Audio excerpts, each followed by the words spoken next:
यह कहानी है एक साधारण आदमी की और एक गुस्से वाले सरकारी कर्मचारी की। मैं उन लोगों से इस कहानी को पढ़ने के लिए आग्रह करूंगा जिन्हें ज्यादा गुस्सा आता है और जो अपने गुस्से से बेकाबू होकर अपने सामने वालों को अनाप शनाप बोल देते हैं। तो एक सरकारी दफ्तर में फॉर्म भरवाने के लिए एक लंबी लाइन लगी हुई थी। एक आदमी जो इस लाइन के आखिर में लगा था, उसने देखा कि लाइन के शुरू में एक महिला जो फॉर्म भर रही थी, उस पर टेबल पर बैठा क्लर्क बड़ी तेज आवाज में गुस्से से चिल्ला रहा था। बेचारी महिला सहमी सी उसकी सारी बातें सुन रही थी। उसकी गलती बस इतनी थी कि उसने फॉर्म में कुछ गलत डिटेल भर दी थी। क्लर्क इसी बात से उस पर गुस्सा था और कह रहा था कि तुम्हें दिखाई नहीं देता कि क्या लिखने के लिए कहा गया है और तुम क्या लिख रही हो।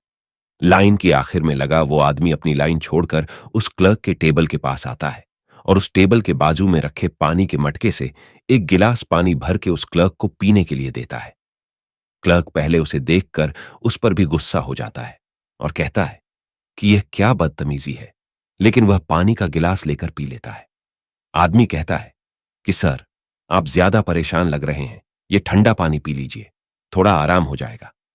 पानी पीने के बाद सच में क्लर्क का गुस्सा थोड़ा शांत होता है और वह उस आदमी से कहता है कि मैं अपने काम के बारे में बहुत पैंक्चुअक और सख्त हूं।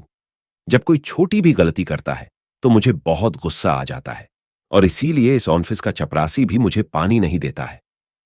क्लर्क की बातें सुनने के बाद वह आदमी फिर से अपनी जगह लाइन में जाकर लग गया। उसके बाद उस क्लर्क ने सभी लाइन में लगे लोगों से अच्छे से बात की और सबके सवालों के बड़ी शांति से जवाब दिए। लाइन में आखिर में लगा आदमी भी अपना फॉर्म भरने के बाद अपने घर लौट गया। इस आदमी को शाम को एक कॉल आया। कॉल पर उसे एक आदमी ने कहा कि पहचाना मुझे। उस आदमी ने कहा, नहीं, आप अपनी पहचान तो दीजिए। कॉल के दूसरी तरफ से आदमी बोला कि मैं वही क्लर्क हूं जिसे आप आज ऑफिस में मिले थे और जिसे आपने एक गिलास ठंडा पानी पिलाया था। मैं आपका बहुत आभारी हूं।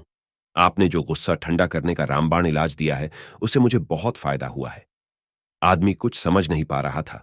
तब क्लर्क ने उसे समझाया कि मेरी बीवी और मां हमेशा छोटे मोटे बातों पर लड़ते रहती है, झगड़ते रहती है।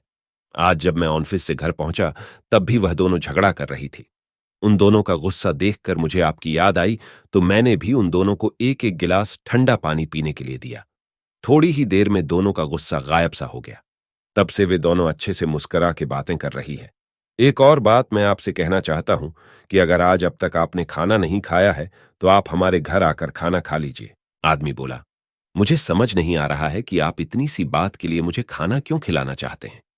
तब क्लर्क ने उसे बताया कि एक गिलास ठंडा पानी इतना बड़ा चमत्कार कर सकता है, तो सोचिए खाने का क्या असर होगा। दोस्तों, ये छोटी सी कहानी हमें बस इतना सा सबक देती है कि हर बात का उसी वक्त रिएक्शन देना या जो मन में विचार आए वह बोल देना बिल्कुल सही नहीं है। थोड़ी देर सोचकर, थोड़ी देर रुक रुक कर हम कई ऐसे शब्दों को सामने वाले तक पहुंचने से रोक सकते हैं जिनसे उनको दुख हो सकता है या जिनसे रिश्ते बिगड़ सकते हैं। कई ऐसे फालतू के दिल तोड़ने वाले शब्द बोलने से कई ज्यादा अच्छा है थोड़ी देर का मौन। हर वह आदमी जो जानता है कि एक दिन सब यहीं छूट जाएगा, वह अपना हर झगड़ा तुरंत खत्म कर लेता।